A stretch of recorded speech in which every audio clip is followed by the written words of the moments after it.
명심하고 있을 것 같습니다. 네. 근데 그러면 통합형 뭐 이런 걸 해야 될 텐데 가능할까요? 지금 뭐 말씀해주신 배현진, 송원석, 김경일 이런 분들 세우는 순간 또 전쟁일 것 같은데. 근데 결국은 시간은 이제 한동훈 대표 쪽으로 기울어질 수밖에 없기 때문에 그러니까 자기 사람을 어떻게 잘 만드느냐의 문제일 것이고 그것이 본인의 정치력, 리더십을 보여주는 것이기 때문에 무리 없지만 자기 사람이 될 수 있는 사람. 아까도 이제 진행자도 말씀하셨지만 이뇨한, 김재현 이제 최고위원 같은 경우에도 어떻게 바뀔지 모른다라는 식의 해석이 나오고 있는 것이잖아요. 그렇기 때문에 거기에 이제 본인의 리더십이 이제 성패가 달려 있다라고 봅니다. 네.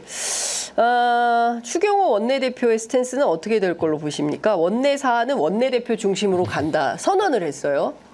그러니까 사실은 윤석열 정부에서 초대 경제부총리도 했고 그러니까 아마도 이제 그 교통 정리를 할 때 기본적으로 이제 입법부의 여러 가지 법안 처리라든가 여러 가지 중요한 의사 결정 행위 자체가 국회라는 전장에서 벌어지기 때문에 그 배지를 달고 안 달고가 굉장히 중요하긴 합니다. 맞습니다. 그러나 저희가 단연간의 정치부 경험을 통해서 알고 있는 것처럼 원내 대표보다는 당 대표가 세고 결국 당론을 정하는 건 당 대표입니다. 그 추경호 원내 대표가 뭔가 자력을 발휘해서 여러 가지 주장을 하지만은 결국은 이 큰 대세의 흐름을 거스르고 본인이 다른 입장을 얘기하기에는 리스크 부담이 너무너무 크다. 네. 아까 김민지 기자께서 이제 대야 관계에서는 시간이 좀 있다. 당장 중요한 것은 당내에서 이 역학구도에서 확실하게 우선 리더십을 확보하는 것. 리더십을 확보하고 이제 권력을 선점하면서 당에 대한 어떤 지도력을 발휘를 해야 되는 게 더 중요하다 이런 말씀해 주셨는데 그럼에도 불구하고 밖에 있는 이재명 대표, 조국 대표 이조에 대한 고민은 계속 있을 거 아니겠습니까?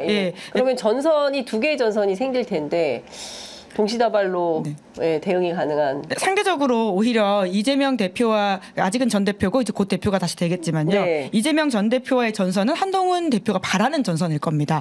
그렇게 할수록 본인의 리더십이 오히려 안에서 쌓이게 되어 있거든요. 그렇기 때문에 오히려 안에서 힘들수록 바깥으로 계속 이야기를 돌릴 것이고요. 그런 식으로 하면서 이재명과 잘 싸울 수 있는 사람 나밖에 없다. 결국은 미래 권력으로서 다툴 만한 사람 나밖에 없지 않느냐라는 식의 이야기를 끌고 갈 것이기 때문에 그러니까 오히려 지금 한동훈 대표 체제에 대해서는 야당이 좀 숙제를 안게 된 것도 있다라는 생각이 들긴 합니다. 네, 그러니까 오늘 아침 보니까 미래 세대 기득권 뭐 이런 구도를 보수 언론들이 상정하기 시작한 것 같습니다. 그리고 이제 73년생 한동훈 계속 강조합니다. 그러니까 약간 민주당에 대해서는 고인물 뭐 이런 이미지를 이제 그 프레임을 씌우면서 그런 갈등 구도로 가져가지 않을까라는 생각이 좀 드는데 어떻게? 근데 물론 제가 국민의힘에서 어떤 생각을 하고 한동훈 대표가 당 대표를 이제 된 다음에 어떤 전략을 세웠는지 모르겠는데 제가 평론가적 시각에서 좀 생각을 해보면은 한동훈 대표가 결국은 거야하고 이제 해야 되는 겁니다.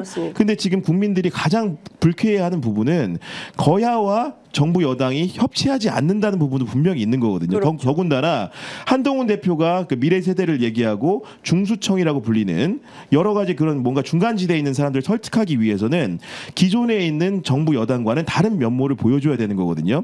그렇기 때문에 어제도 보면 가장 먼저 할 일로 금융투자소득세 시행을 유예하는 부분들을 야당과 협상하겠다고 한 겁니다. 이재명 전 대표 역시 이 부분에 동의하고 있는 바고요.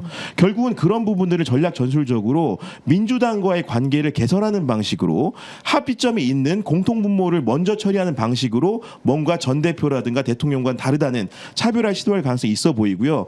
다만 저는 이렇게 보입니다. 이재명, 조국 두 사람과 다 같이 갈 수는 없을 것 같아요. 결국은 그 약한 고리를 노릴 것이고 그리고 그 야중에서도 훨씬 더 많은 의석을 가진 건 민주당입니다.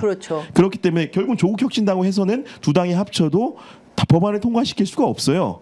민주당의 동의가 필요하기 때문에 아마도 전략 전술적으로는 이재명과 조국을 차별화하는 방식으로 갈 것이고 되도록이면 이재명의 그런 현실 감각을 자극하는 방식으로 종부세라든가 금수세 부분들 약한 고리를 비집고 돌아와서 기존과 다른 협치의 면모를 보여줄 가능성이 높다. 그 부분은 민주당도 어떻게 대응할 것이 굉장히 복잡해질 것이다. 이렇게 좀 보입니다. 정말 중요한 포인트를 지적해 주신 것 같습니다. 그러니까 지금 최근에 난데없이 이제 부자 감세와 관련돼서 이재명 대표가 이제 세 가지 그 세금에 대한 입장을 밝혔는데 물론 민주당 안에서는 아직 결정된 것은 아니고 어떤 토론 의제로 대표가 던진 것이고 아직 당내에서 결정을 한 것은 아니다. 진성준 정책위 의장은 반대다. 이제 이런 얘기들을 하고 있습니다. 그래서 어떤 결론이 날지는 아직 모르지만 하여튼 뭐 민주당 대야 어떤 스탠스로 나올지 그건 좀 지켜봐야 될 것 같고요. 김옥균 프로젝트는 가동이 되겠습니까? 뭐 일주일 안에 한동훈 대표에 대한 그 제거 공작이 시작될 거다라고 이준석 의원이 얘기를 했는데 이게 3.1초나 뭐 이런 이야기가 이제 한창 군대 이제 막판에 돌았었는데요.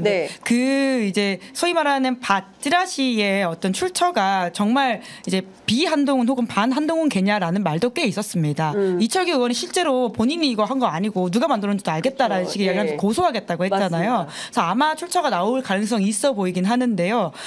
일각에서는 한동훈 캠프에서 이제 본인들의 어려움들을 좀 호소하기 위한 하나의 또 역밭이 아니냐라는 다양한 말이 있었기 때문에 이것은 솔직히 잘 모르겠습니다. 그런데 이번 결과만 놓고 보면 결국은 이제 비한동훈계 혹은 반한동훈계가 힘을 쓰기엔 좀 어려운 구도, 특히나 이제 말씀하신 65%에 가까운 이제 목표치를 이뤘기 때문에 좀 어렵긴 할 것이다라는 생각은 듭니다. 그러니까 더불어 말씀드리면 이제 김옥균 프로젝트라는 건 3.1초라지 않습니까? 기본적으로 51대 49면 가능한데 어제 보면 사실 박정훈 그 후보가 떨어졌는데 득표율로만 따지면은 김민전 최고보다 높았어요, 심지어. 근데 이제 여성목 할당이 있기 때문에 김민전 최고위원이 턱걸이 한 것이기 때문에 그런 상황들을 보더라도 게다가 지도부 구성 자체가 만약에 그 최고위원 자체 한 명이 됐다 이러면 사실은 김옥균 프로젝트가 형식적으로도 가능한데 이미 2명이 됐기 때문에 당원 당규 상으로도 끌어내릴 수 있는 방법 자체가 없다. 이 사람들은 어떻게 합니까? 앞으로 보수 유튜버들 엄청나게 한동훈 신임 대표 공격하지 않았습니까?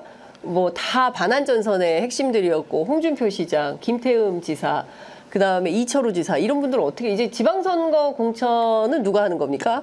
어떻게 된 겁니까? 그러니까 아까도 말씀드렸지만 결국 그 사람들을 어떻게 끌어안느냐가 이제 한동훈이라고 한 정치인의 이제 다른 모습들을 보여줘야 되는 지점들이 있을 겁니다. 이제까지 한동훈 이제 대표가 보여줬던 것들은 하나하나 따박따박 다 받아치면서 오히려 상대를 굉장히 공격하는 모습이었거든요. 근데 그게 좀 변화한 것들을 보여준다면 당내에서 평가가 좀 달라질 수도 있을 것 같은데요. 다들 지금으로선 팔짱 끼고 지켜보고 있는 것이죠. 특히나 그 패스트트랙 공소 취소 제기 관련된 이야기를 한 것은 당에서도 굉장히 뜨악하는 사람들이 많았거든요. 관련된 사람도 꽤 많고요. 이제 그래서 물론 저는 이제 그 부분들도 더 밝혀져야 되고 문제가 있다고 보긴 하는데 그와 별건으로 당내 정치로서는 이제 한동훈의 좀 달라진 점들을 그렇게도 보여줄 수 있지 않을까. 사람 바뀌기 쉽지 않은데 공소 취소 관련해서 7번이나 네 하지 않습니까?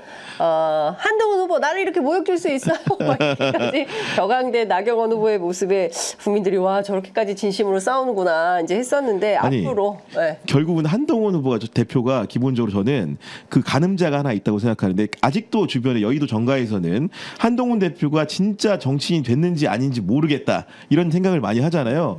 오늘 대통령과의 만남을 뭐 스무스하게 이끌고 이런 게 아니고 홍준표 시장을 만나느냐 안 만나느냐에 달려있다. 조속한 시일 내에 공식적인 행사 말고 대구를 가든 뭐하든 해서 실제로 홍준표 시장을 만나고 끌어안는 모습을 보이느냐에 한동훈이 진짜 정치인이 됐냐 아니냐가 시험대에 오를 것이다라고 저는 개인적으로 생각합니다. 아니 안 만나줘서 못 만났다는 거였잖아요. 또 만나려고 해야지 정치인이니까. 정치인이니까 계속 홍준표 은행나무 침대처럼 계속 만나려고 노력을 해야 된다.